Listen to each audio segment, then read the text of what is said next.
Welcome to another episode of Hard Target Range. Let's go shooting. Well, here we are down on the range, guys. The beautiful Hard Target Range with those beautiful AR-500 steeled hard targets from Hard Target. We're going to do a little shooting today with the Ruger Single 10 on this beautiful, gorgeous day way up north near the Canadian border, and you can tell it today because it is 0 outside.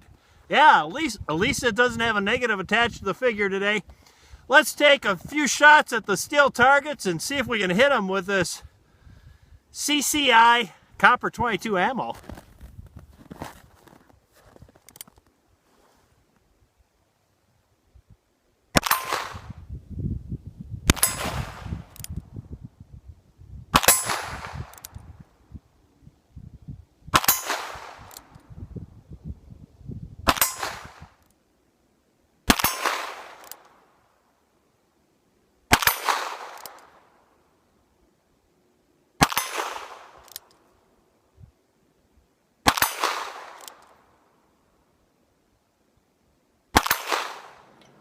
That doesn't heat you up and cool you down all at the same time. Yeah. I do like Jack's Cocoa. This is what we're shooting today, guys. The Ruger Single 10. And what a great gun, and a very accurate gun, I'll say. It's stainless steel, 6.5-inch barrel. It's got an adjustable rear sight with fiber optic rods in there. Let's see if you can see that. And it's a single action firearm by Ruger. They call it the Single 10 because it holds 10 rounds in the cylinder. And you'll see how tightly fit that cylinder is to the frame. And you can see how little distance it has to move the cylinder each time. Kind of intricate on the timing. And yet, it was cold out there. Really cold. It was 0, and I thought, oh, wow, it is beautiful today. This is going to be great because it's been sub-zero in the negative teens, negative 20 the other morning when I got up, and it felt so nice and warm today. I thought it was going to be great down there, but we got down there shooting. I found out I was wrong, and this is one of the things I keep forgetting, and by now I shouldn't because I've lived here long enough, that you get a long stretch of really cold weather like that, the ground becomes that cold, and it takes it several days to warm the ground back up. Yeah, we're down there on a giant icicle that's negative 20. And the wind's whipping across that horse pasture, and the wind chill was pretty sharp, and our hands and face got cold really fast, and reloading these little rounds into this gun was a bit of a challenge in that. Yeah.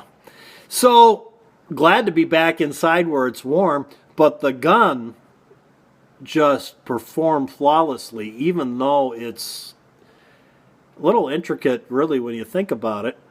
Yeah, it performed flawlessly in that weather, and it was cold, too. This was like holding a giant icicle. It was cold. At one point, I'd had enough. It was cold enough, and I am surprised it was that cold, because one of the times I shot in the last few times, it was like negative 10 outside, and it didn't feel as cold as this felt today.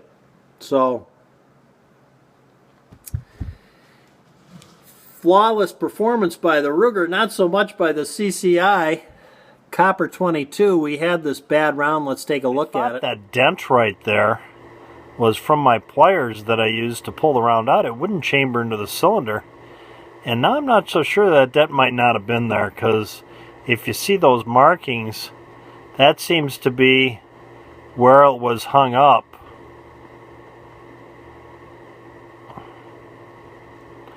Where it was hung up on the cylinders, right, pretty evenly, the scrapings on either side of that dent. I just think it was dented, and this goes back to what I've preached before and apparently not practicing. Look at your rounds before you load them. Here it's not a big deal because it wouldn't go into the cylinder, so you couldn't do anything. But if I were using a semi-auto, I would have had that in a magazine, and that probably would have caused me stoppage in the operation of that firearm, without a doubt. So there you go. Something to think about. Make sure the rounds are good before you load them. And also, I want to say about this ammo, works absolutely fantastic for our usage down in that range, but if you were going to do some long distance shooting, I don't think it would, not so much.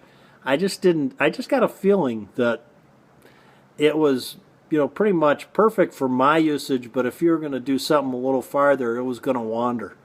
It wouldn't be quite so accurate for it, and you're better off sticking with the heavier bullet and the mini mags, I think. But I don't know, maybe just because it felt so much different coming out of the gun. You only got a 21 grain bullet versus a 40 in the mini mag, so maybe that was it. But my gut tells me this would not be very accurate at any real distance. Just thought I'd mention that. Well, there you go, guys.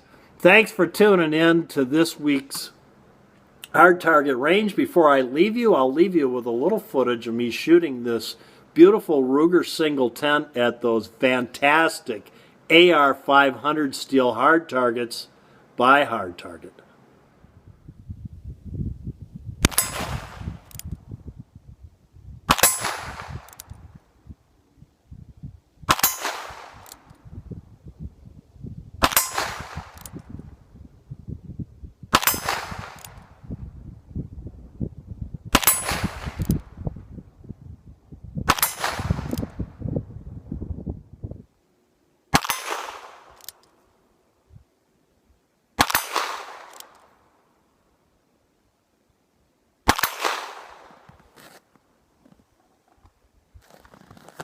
Well, I'm not even sure if I'm hitting it or not. I can't even hear anything.